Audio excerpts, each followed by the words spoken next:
That could have been bad. Thank you. All right, I think there's a cat, so let's make sure. Yeah, there's a cat right here. I saw him in the window. Let's make sure he doesn't get out.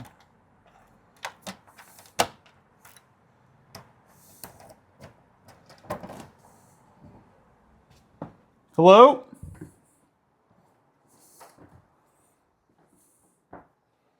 There he is. Hello? All right, so this is a property I have been watching for a while. It's in an area that I live in, PB, and I just wanted to get my eyes on it because I could tell from the photos that the floor plan was a little interesting, and they've done a couple price reductions. So now I'm just going to walk through and kind of get a feel for it.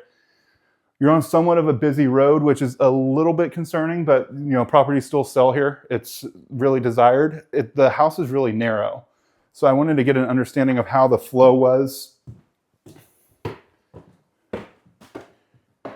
So you do have some water views, which is nice.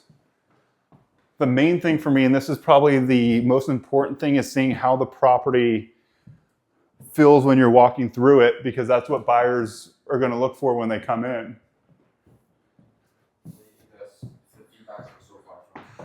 The house is really narrow, but standing in here, it's not horrible. It looks a lot worse in photos, but you have a really good view. So you can't see it right now because of the haze, but it's a really good view. Huh, okay. So the living area, it's a lot of sunlight, which is good. What would be interesting is in the kitchen, being able to push it up and finding out, okay, is this structural? Because I'm not a big fan of this right here. That's a very long run. So I bet there has to be a structural component in it somewhere. But being able to open this up completely and make a massive difference. Yeah. Open this up and then put an island or something? Exactly. So open it up, straighten this out a bit. I don't know if I would do an island. I think I'd keep it somewhat like this, lower this down, because it's a big kitchen. We'd rearrange it a little bit. Maybe do an island where it's just a straight island, where you don't have this roundabout in this corner, because then you have the living area over here. But it's a little bit better than I thought it would be from the photos. So you have a half bath up here, which is nice. So it's interesting. You have two separate living areas. It's great for like a family.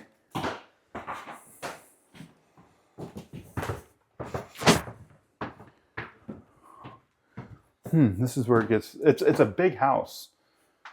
So you have a full bath right here, but then I'm like, what does it feed into? I guess it'd be this bedroom right here. So this bedroom would use that bathroom.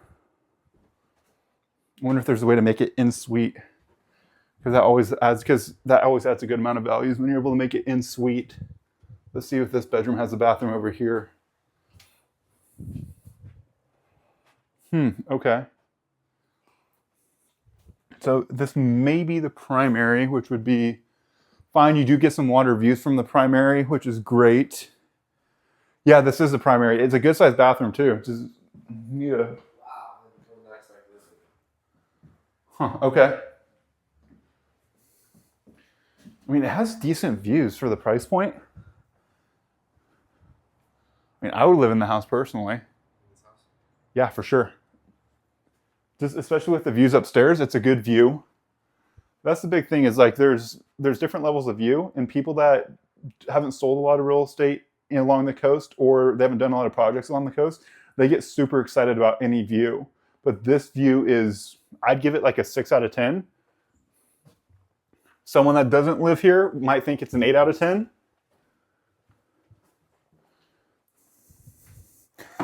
The main thing here is it lacks outdoor space. There's way too many stairs. That's part of the problem. Then you have another, like this is like an office / bedroom / dungeon. If you're able to, you take this down and make this all just one large bedroom with a closet. It's kind of dungeony, so it's really like a 2.5 bedroom. And this is all the outdoor space you have. So it's not really great for a family, but it'd be great for a young professional.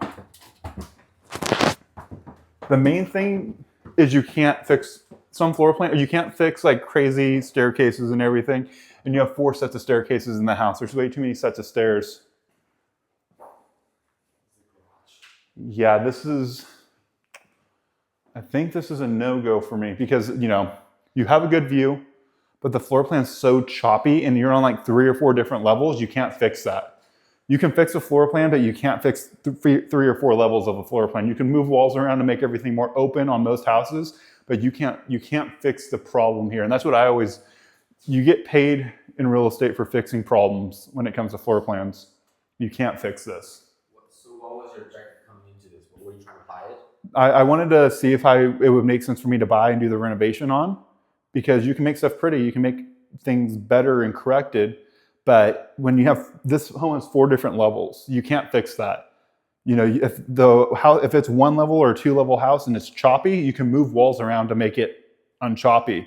You can't fix 4 levels, it's just impossible. And then so it's like 2 bedrooms, you have 2 full bedrooms upstairs, but then you have this one right here, and there's no bathroom down here. So this person, if you turn this into a bedroom, they have to walk up these stairs to the bathroom, which doesn't sound like a big deal, but a buyer's gonna make a big deal about it. And then in here, you have this like odd shaped room, which you would have to turn into a bedroom, which you would take this down, but then you have just an odd bedroom down here. So there's just several things you can't fix. So it's like you have this set of stairs right here, that's 1. You have 2 right here. You have a 3rd, and then you have a 4th. There's way too many sets of stairs. You can deal with a 2-level home. When you have a 3-level home, it gets really difficult. This is literally a 4-level home.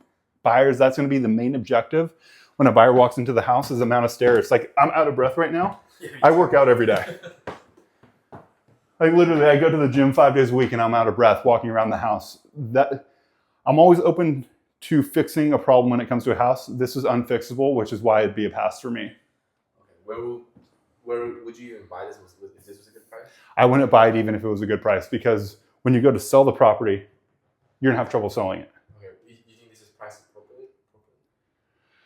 It's priced decently. I think someone that loves the area, that wants the view, would probably buy it like $100,000 less. But it's a risk when you go, and even if I got it really less than what is listed at right now, doing the renovation and then trying to sell it again, I think it's a risky move with how many stairs there are here, because that's gonna be the main objection. The 3 main objections would be it's narrow, 4 sets of staircases, and no outdoor space. You think it'd be a problem just getting any furniture in? I mean, it wouldn't be fun. You're definitely gonna have to pay someone that the walls are gonna get banged up. Yeah. It's not an easy house to move into, not an easy house to get furniture moved around. This house is a difficult house to navigate from a living standpoint, a moving in standpoint. Renovations is a renovation, but you can't get over the 3 objections I just came up with it being narrow. You can't overcome them. It's narrow, nothing you can do about it. 4 sets of staircases, nothing you can do about it. No backyard. So would you put an offer on this? For me, I wouldn't put an offer in on it, because I would be worried about the resale when we finish the project. We can do this project easy. But when it comes to selling it to a new buyer, we'd have difficulty doing it, especially at the price point we'd have to sell it at in order for it to make sense. So on deals like this, I've learned if you have 3 major objections, don't move forward on the deal. I can do 1 main objection, I'll still move forward on it. 2, I really have to sit down and think about it. 3, I'm out. Yeah. And this is what I do every day. This is a walkthrough of how I analyze properties when I'm going through. I walk a lot more properties than we write offers on, and we really don't move forward on stuff when it has over 2 objections. Usually it's 1 objection, that's like our limit, but we'll consider 2. What do you like about this house? What I like about the house is it does have a good view, and it's a decent location, but the stairs killed it for me. Like, me as someone, when I walked in, it's like, oh, I do this. After walking all the way down and back up, I wouldn't be able to buy this house and live in it. Because your buyer pool is significantly smaller. I'm talking like me personally. And I've tried to put myself in the shoes of would I live here? The stairs kill it for me. So yeah, that's it. Kate Silva, Range Home Buyers, another property walkthrough.